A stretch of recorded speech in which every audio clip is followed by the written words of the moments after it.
For many, many months, this bike has been sitting in the corner of the garage collecting dust and not being used at all. Bikeberry reached out to me once again, sending a brand new engine to test out. I, of course, hopped in this opportunity, and it's going to be going on their flagship frame, the F-Zero. I'm very excited to see how this engine performs over the long run, and this saw motor that is currently on the F-Zero, we're going to be putting to good use on the chopper. So I'm not going to lie, my first impressions with the engine itself are very good. The casting quality is definitely there, and the quality of parts themselves seem to be pretty solid. It was well packaged. Everything was very thought out. What I'm doing here is pouring some two-stroke gas into the bottom end, and we're going to go ahead and flush it out. So I'm just going to turn over the engine with the additional pull start there a few times. Get that going there. You can see there's a slight amount of surface rust on the crank. This isn't going to affect anything. It's just cosmetic, but it's definitely worth noting. Here I am just dumping it into an old bucket. And you just want to do this twice. So it's going to show me again. There we go. And yeah, you just want to use the pull start, crank it over, get the metal shavings out. Feel free to use any Q-tips or anything to get on the transfer ports within the case. So there we go. Got that cleaned out. And then I also like to use a air compressor just to really get the dirt out of there, because you never know with Chinese factories what's getting in the bottom end. And we obviously don't want anything to lock up or prematurely wear. And you also want to blow out the stud holes as well. And for the people that don't know already, the BT80 is well known for its centrifugal clutch, its pull start addition, and the electric starter. This makes things a hell of a lot easier for a daily rider, as you don't have to actually pedal start the bike and you don't have to feather the clutch to take off. Moving on to the top end, we're going to be cleaning the wrist pin and bearing, and then we're going to flip the jug onto its side, and we're going to spray the hell out of it with brake clean.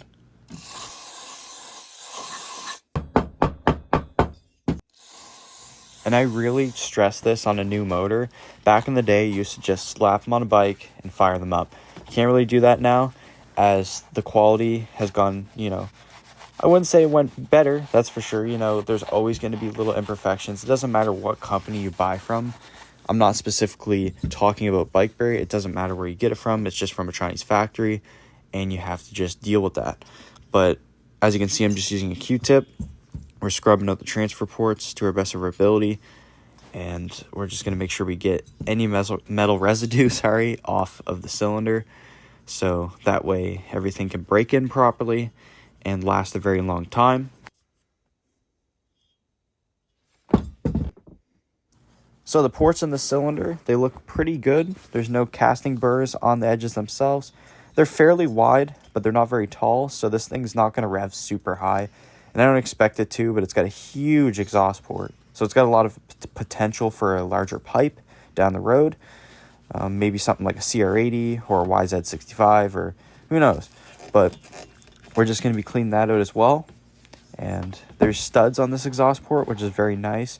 So if you do strip out your exhaust, no worries, you can just replace the stud.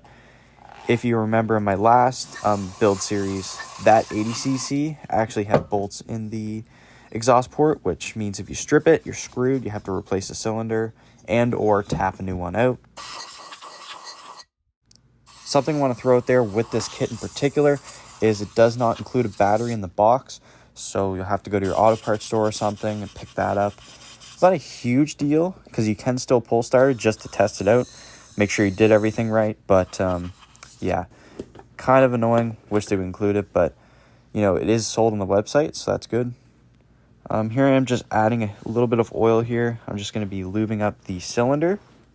What I like to do, I've done many engine builds in the past, and with experience putting it on the piston, it kind of just drips off immediately.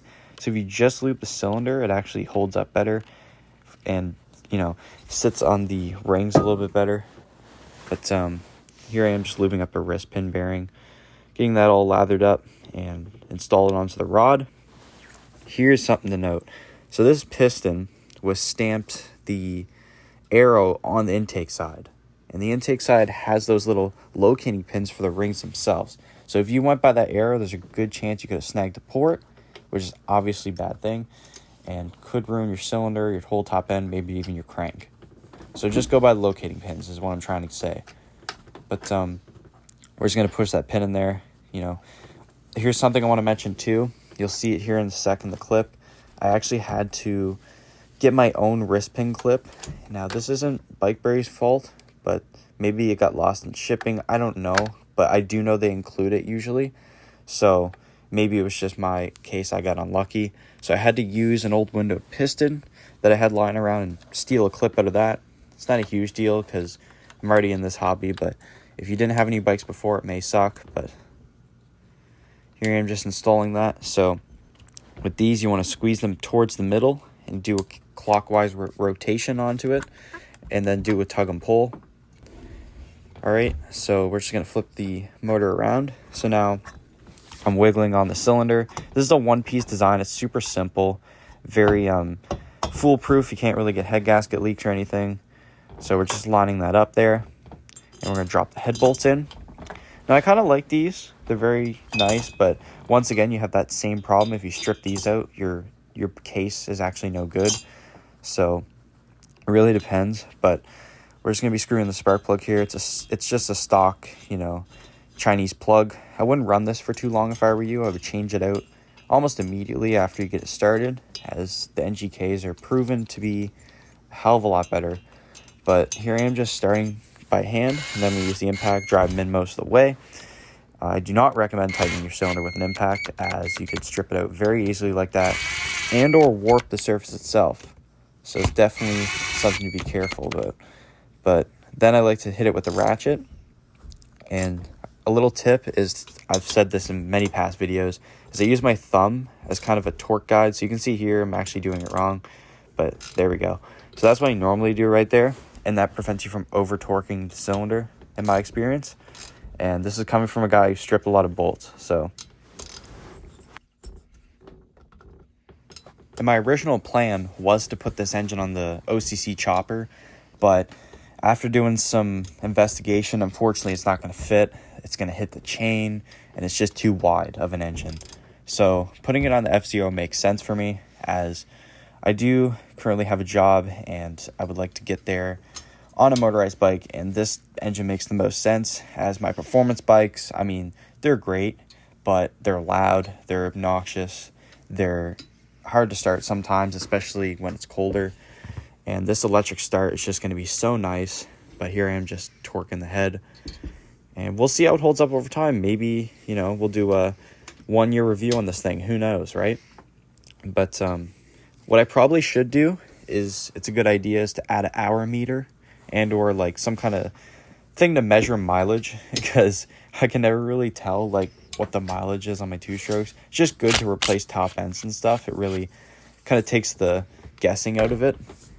But here I am just adding 120 mils of engine oil. You got to do this. I think it's like a wet clutch design. I haven't taken the cover off, so I'm not actually aware of what's under there. But anyways, here I'm just using a quick mix cup thing, I guess you call it, syringe.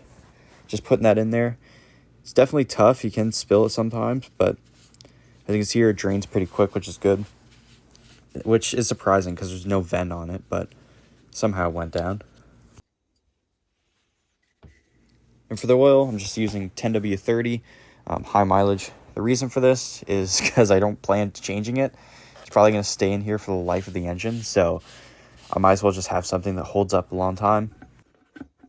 Also, just want to throw in there, my experience with Bikeberry has been nothing but good.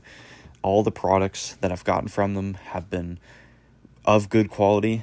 They haven't had any scratches, any kind of like packaging damage. So any like shade that's been thrown at their company for that particular reason, I would say has been, debunked, because I live in Canada. It's a super long distance from California. So if any kind of shipping damage is going to happen, it's going to be towards me.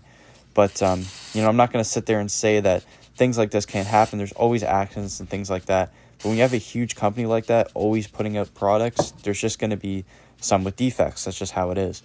But I would definitely recommend their stuff. I'll link them all in the description, the particular model of this engine, and all that stuff. Here are the boxes when they showed up. As you can see, there's no packaging damage whatsoever, and everything was really well put together. Anyways, guys, that's going to do it for part 1 of this series. Hope you guys learned something new. Thanks for watching.